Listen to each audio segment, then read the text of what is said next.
अक्सर भारत के इतिहास में एक दौर को स्वर्ण युग या गोल्डन एज कहा जाता है, पर कभी सोचा है ऐसा क्यों? आज हम बात करेंगे उसी शानदार गुप्त साम्राज्य की और परत दर परत समझेंगे कि आखिर इसका ढांचा था कैसा।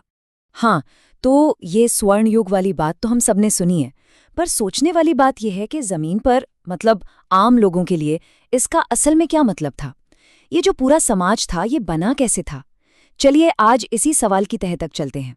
देखिए, किसी भी महान साम्राज्य को समझना होना तो सबसे पहले उसकी तिजोरी में झांकना पड़ता है। पैसा कहाँ से आ रहा था? तो चलिए सबसे पहले देखते हैं कि गुप्त साम्राज्य की आर्थिक नींव मतलब जमीन, टैक्स और व्यापार के पिलर्स पर कितनी मजबूती से खड़ी थी। तो गुप्ता इकोनॉमी का सबसे पहला और सबसे बड़ा रूल जमीन पर पूरा का पूरा अधिकार था स्टेट का, यानी राजा का। और ये कोई हवाई बात नहीं है, इसका पक्का सबूत मिलता है बुद्धगुप्त के पहाड़पुर कॉपर प्लेट इंस्क्रिप्शन से, जो साफ साफ कहता है कि भाई जमीन का असली मालिक तो शासक ही है।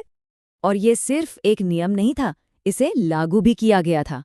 जरा इन तांबे की प्लेट्स को देखिए, ये पूना से मिली हैं। ये बताती हैं कि उस समय भी जमीन को कितनी बारीकी से मतलब एकदम डिटेल में नापा और क्लासिफाई किया जाता था। सोचिए क्या जबरदस्त एडमिनिस्ट्रेटिव सिस्टम रहा होगा उनका। ये क्लासिफिकेशन भी बड़ा मजेदार था। जमीन को 5 अलग अलग कैटेगरीज में बांटा गया था।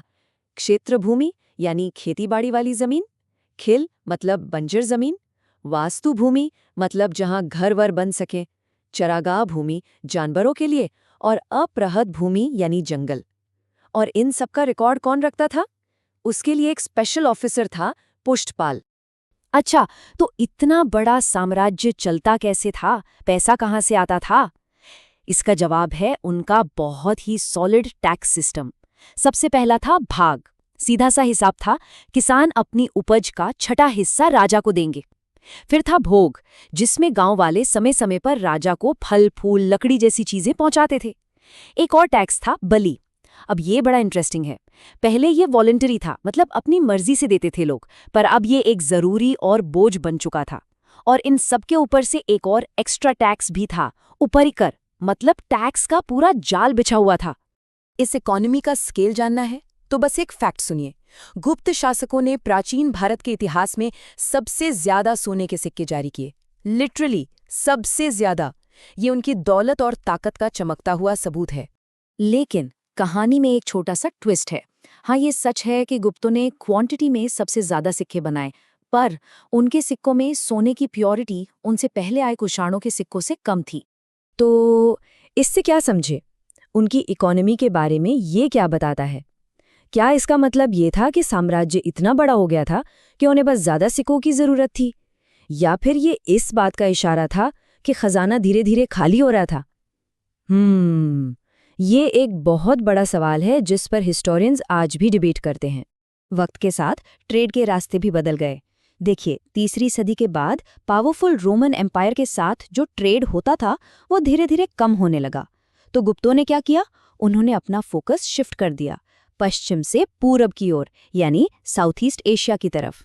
और इस नए ट्रेड के हब बने ताम्रलिप्ति और घंटाशाला जैसे ईस्ट कोस्ट के पोर्ट्स, और भरूच और कैम्बे जैसे वेस्ट कोस्ट के पोर्ट्स। तो ये तो हुई इकोनॉमी की बात। चलिए अब आगे बढ़ते हैं और उनके समाज को देखते हैं, क्योंकि गुप्त काल सिर्फ सोने के सिक्कों और ट्रेड का ही दौर नहीं था। ये समाज के अंदर हो रहे बड़े बदलावों और गहरे कॉन्ट्रडिक्शंस का भी दौर था। और ये कॉन्ट्रडिक्शन, ये विरोधाभास सबसे साफ दिखता है वर्ण व्यवस्था में। देखिए, एक तरफ क्या हो रहा है? शूद्रों की सोशल कंडीशन में थोड़ा सुधार हुआ।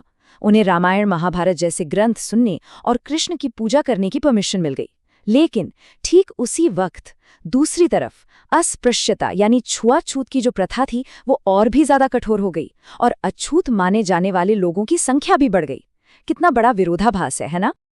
अब सवाल उठता है कि ये सब हो क्यों रहा था? दरअसल समाज बदल रहा था।